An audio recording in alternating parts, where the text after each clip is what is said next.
Hello and welcome to Royal Cyber's HATS video tutorial series. Today we'll see how to assign the values of HATS global variables to macro variables.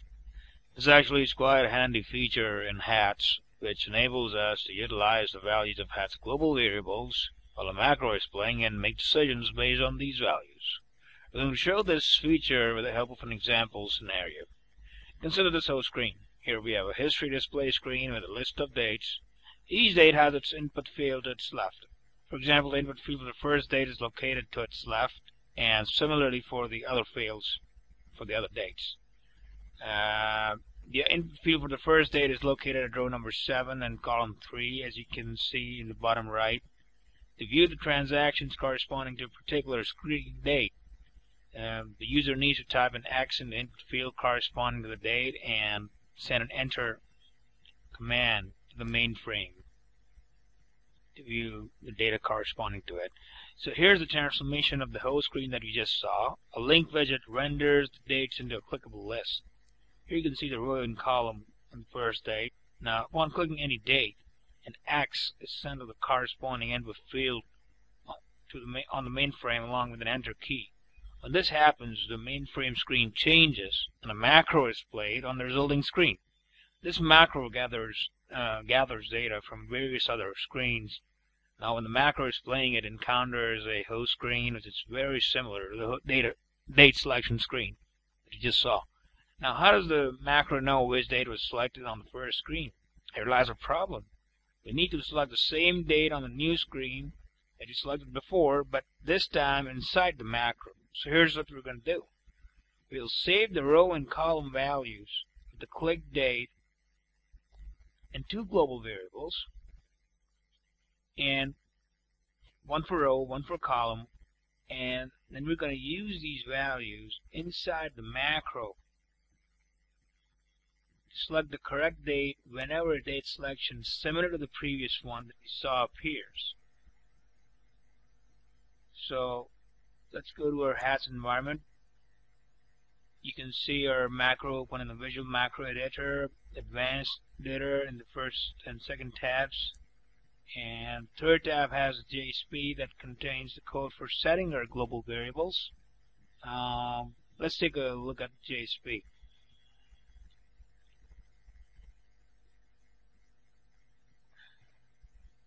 Okay,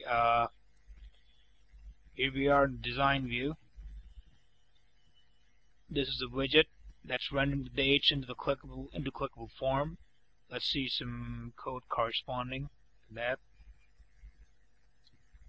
This is the widget, and here we're setting our global variables using some JavaScript. This one HATSGV underscore date field underscore row global variable, and HATSGV underscore date field underscore column global variable. These are the two global variables we're setting. So as you can see here, through JavaScript, we're actually converting the position of the input field through a JavaScript function. Convert pos to row and convert pos to column. This function takes the position as an argument and returns us the row. So for both the row and column, we're using this function. Item name contains the value of the position of the input field on the whole screen. Similarly, return the column number. We use this other function, convert pos to column.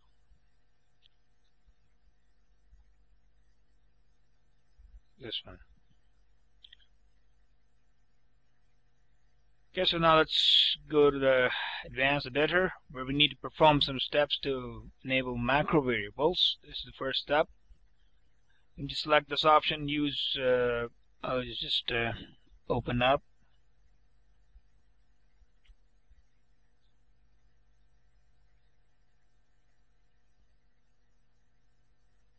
Okay, so we need to select this option. Use variables and arithmetic expressions in macro, and then we need to create our two macro variables, which we will do this in the Variables tab. These are the already created variables here. These will contain the values of row and column global variables, string type variables. Now you can set any initial values for these two global variables. We'll be really setting them inside the macro, the values of our global variables. So now we save and exit.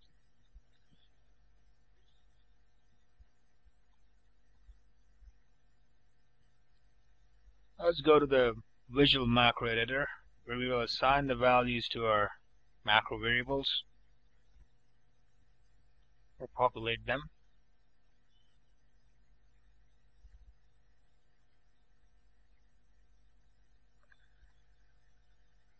Now this is the whole screen where we need to select the same date that the user clicked on the web page. It looks similar to the previous date screen, and this is one of the screens that we're going to encounter inside the macro, and we're going to have to select the same date the user clicked on previously.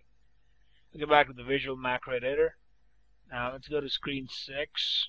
This is the screen we just saw, date selection screen. This is the screen where we'll assign the global variable values to our newly created macro variables. Now I'm going to go inside screen 6.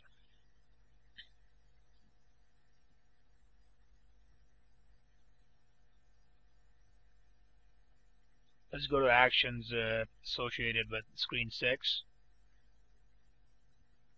What I did was I added a new prompt action to assign my global variable's value to a macro variable. This is the action that will populate the global variable. This is already created one.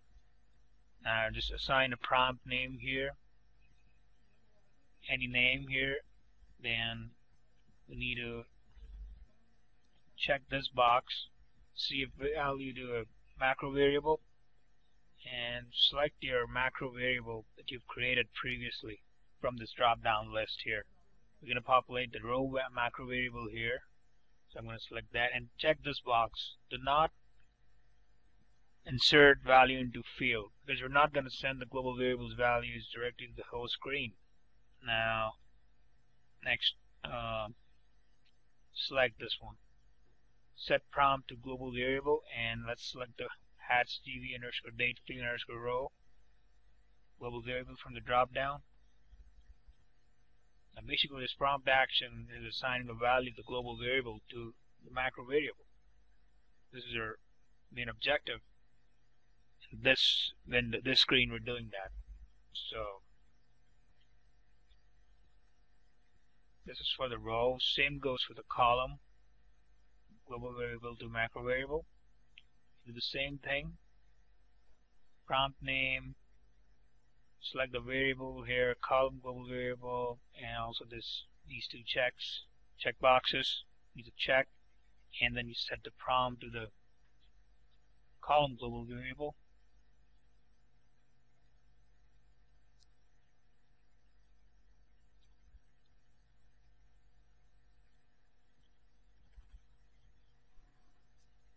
So that's to these actions, we're populating our two macro variables with the value for HUD's global variables. Now let's take a look at the whole screen again. When the macro encounters the screen, it needs to select the same date the user clicked on. So we need to define a new input action on the screen that will allow the row and column values from their newly populated macro variables and give an input, the input field identified by these values. For example, this input field here. And these are the row and column values for this particular input field. So we need to create some sort of a new action here to utilize the values for macro variables. So this, now we create an input action on the same screen. Third action. Now uncheck this box, insert at current position. First one, yes.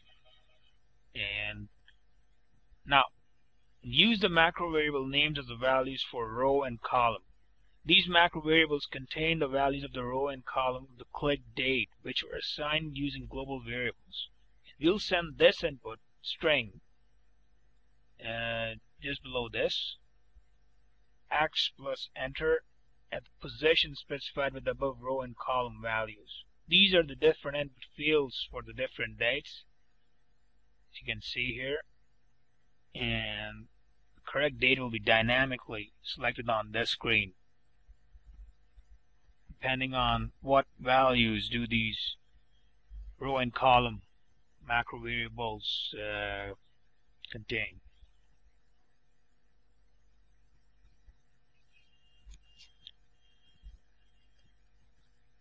Okay, so let's take a look at the web page again. Let's say I click this for a third date. It's going to be selected here on this input screen, input field here. Yes. So the two prompt action in screen 6 are doing the job of assigning the values of the row and column global variables to macro variables, and then the third action on the screen is then using their values in the row and column fields as an input action. So that completes our objective. You can use this feature in your HATS applications and scenarios where you need to make decisions based on the values of global variables and macros. Hope you enjoyed our tutorial. Log on to www.webspherehatsguru.com for more free tutorials and white papers on IBM Rational HATS. This is User Ali signing off. Thank you for watching.